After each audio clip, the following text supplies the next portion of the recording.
चिनाज़न वाक़े मुबारकपुर खां अहम ख़बर ॾींदा हलूं त ॻोठ ईदन मेहरे में 5 महीना अॻु ॿिनि नौजवाननि जे अगवा वारे मामले जो हक़ बाहू दरगाह जे गादी नशीन सैयद ख़ालिद सुल्तान सरपंची हेठि निबेरो थियो आहे। इल्ज़ाम हेठि आयल शाह मोहम्मद कोरार जे धुर मथां ॾोह साबित थियण ते 20 लख रुपया ॾंड विधो वियो आहे। ॿुधायूं पिया त ॻोठ ईदन मेहरी में 5 महीना अॻु ॿिनि नौजवाननि जे अगवा वारे मामले जो हक़ बाहू दरगाह जे गादी नशीन सैयद ख़ालिद सुल्तान जे सरपंची हेठि निबेरो थियो आहे। इल्ज़ाम हेठि हथ आयल शाह मोहम्मद कोरार जे धुर मथां ॾोह साबित थियण ते 20 लख रुपया ॾंड विधो वियो आहे। अहम ख़बर ॾियूं पिया नाज़रीन, मुबारकपुर मां ॻोठ ईदन मेहरी मां 5 महीना अॻु नौजवाननि जे अगवा वारे मामले जो हक़ बाहू दरगाह जे गादी नशीन सैयद ख़ालिद सुल्तान सरपंची हेठि निबेरो थियो आहे। इल्ज़ाम हेठि शाह मोहम्मद कोरार जे धुर मथां ॾोह साबित थियण ते 20 लख रुपया ॾंड विधो वियो आहे।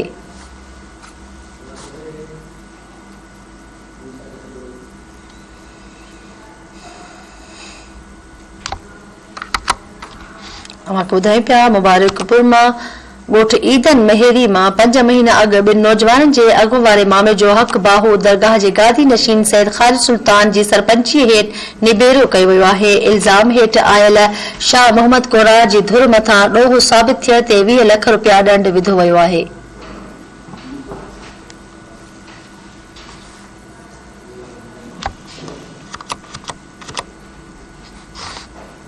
अहम ख़बर ॾियूं पिया मुबारकपुर मां ॻोठ ईदन मेहरी में 5 महीना अॻु ॿिनि नौजवाननि जे अगवा वारे मामले जो हक़ बाहू दरगाह जे गादी नशीन सैयद ख़ालिद सुल्तान जी सरपंची हेठि निबेरो थियो आहे। इल्ज़ाम हेठि आयल शाह मोहम्मद कोरार जे धुर मथां ॾोह साबित थियण ते 20 लख रुपया ॾंड विधो वियो आहे।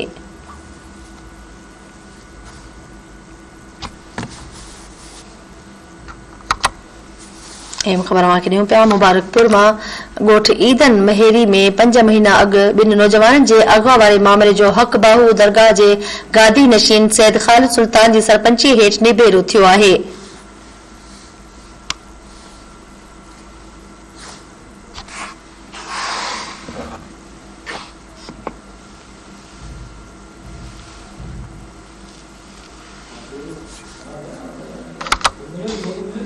ॿुधाई पिया मुबारकपुर मां ॻोठ ईदन मेहरी में 5 महीना अॻु ॿिनि नौजवाननि जे अगवा वारे मामले जो हक़ बाहू दरगाह जे गादी नशीन सैयद ख़ालिद सुल्तान जी सरपंची हेठि निबेरो थियो आहे।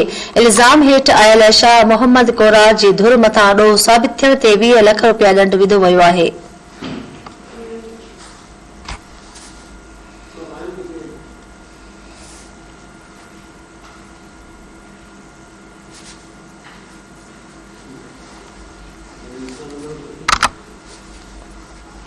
अहम ख़बर ॾियूं पिया मुबारकपुर मां नाज़रीन, ईदन मेहरी मां 5 महीना अॻु ॿिनि नौजवाननि जे अगवा वारे मामले जो हक़ बाहू दरगाह जे गादी नशीन सैयद ख़ालिद सुल्तान जी सरपंची हेठि निबेरो थियो आहे।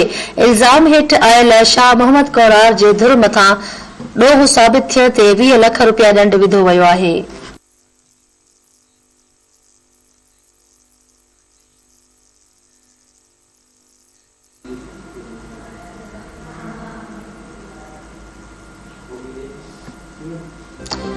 इन सां गॾु हिन वक़्त जूं ख़बरूं तव्हां ॾींहुं पुॼण ते पहुतियूं। वधीक ख़बरुनि अपडेट लाइ ॾिसंदा रहो धरती टीवी न्यूज़।